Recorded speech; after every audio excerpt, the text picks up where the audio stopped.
Montesquieu, artiste, écrivain, philosophe, 1689-1755.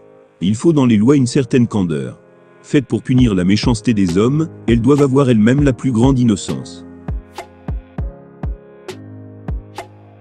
Je voudrais bannir les pompes funèbres. Il faut pleurer les hommes à leur naissance, et non pas à leur mort. Une chose n'est pas juste, parce qu'elle est loi, mais elle doit être loi, parce qu'elle est juste. Aimer à lire, c'est faire un échange des heures d'ennui, que l'on doit avoir en sa vie contre des heures délicieuses. L'ignorance est la mère des traditions.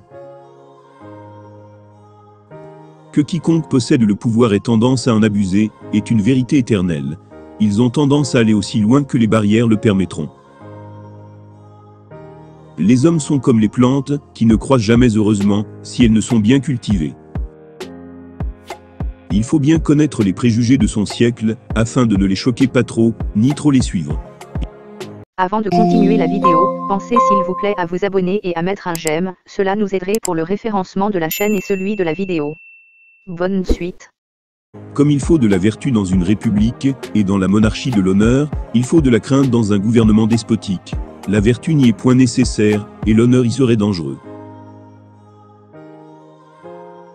Autrefois on cherchait des armées pour les mener combattre dans un pays. À présent on cherche des pays pour y mener combattre des armées. Les lois inutiles affaiblissent les lois nécessaires.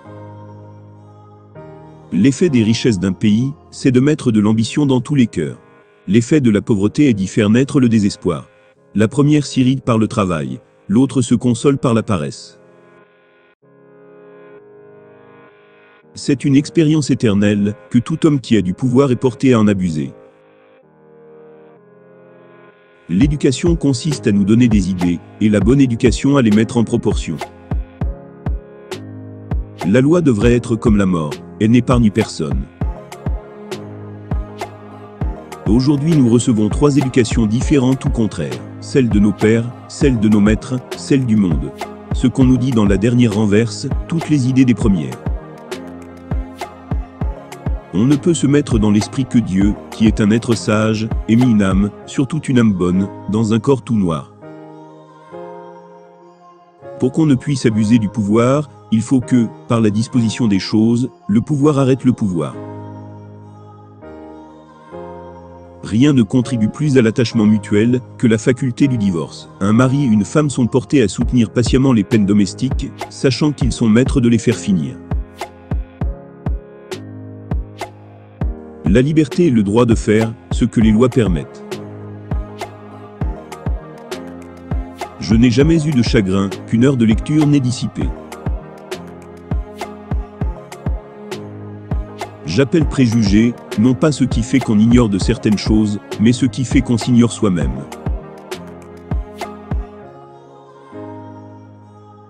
La tristesse vient de la solitude du cœur.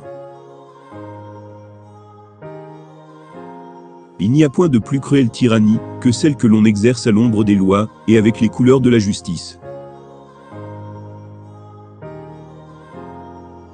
Une injustice faite à un seul est une menace faite à tous. L'amour de la démocratie est celui de l'égalité. Ce n'est pas les médecins qui nous manquent, c'est la médecine.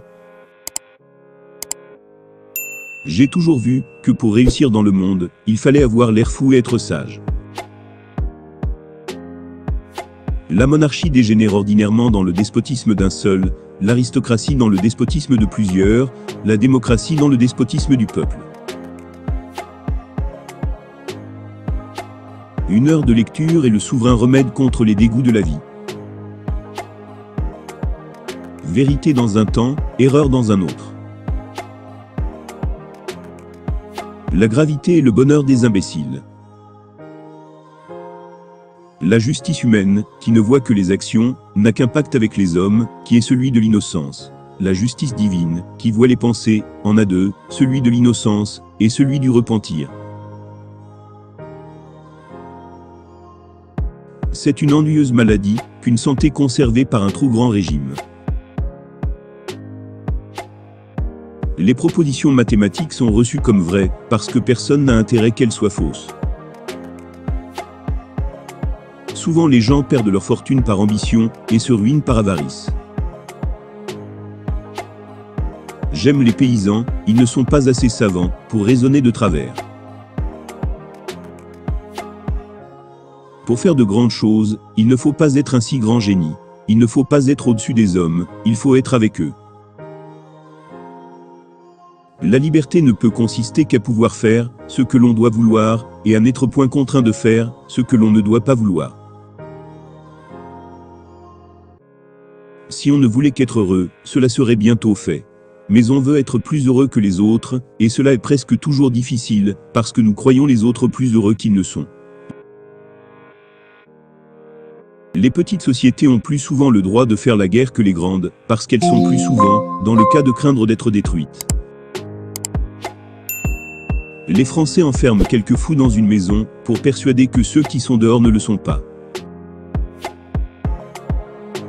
La crainte ajoute à nos peines, comme les désirs ajoutent à nos plaisirs.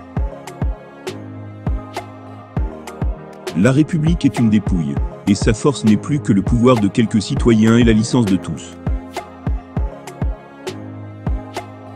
Nous sommes si aveugles, que nous ne savons quand nous devons nous affliger ou nous réjouir. Nous n'avons presque jamais que de fausses tristesses, ou de fausses joies.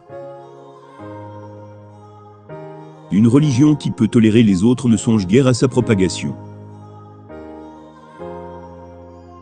Les grandes récompenses dans une monarchie et dans une république sont un signe de leur décadence, parce qu'elles prouvent que leurs principes sont corrompus. Les hommes se regardent de trop près pour se voir tels qu'ils sont. Ils sont toujours d'eux-mêmes des témoins infidèles et des juges corrompus.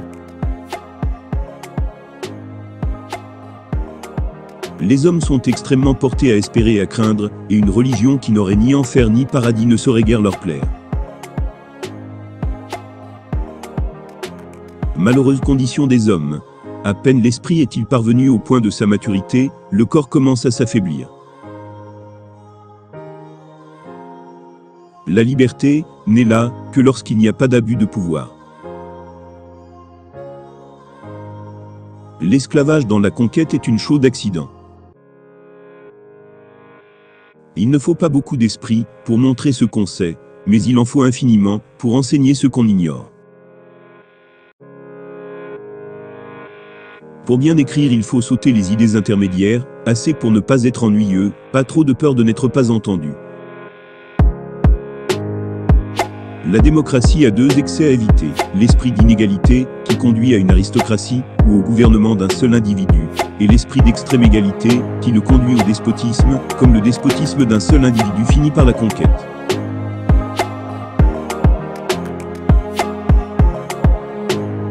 Celui qui fait exécuter les lois doit y être soumis. Il semble qu'il n'y ait point de milieu entre l'excellent et le détestable.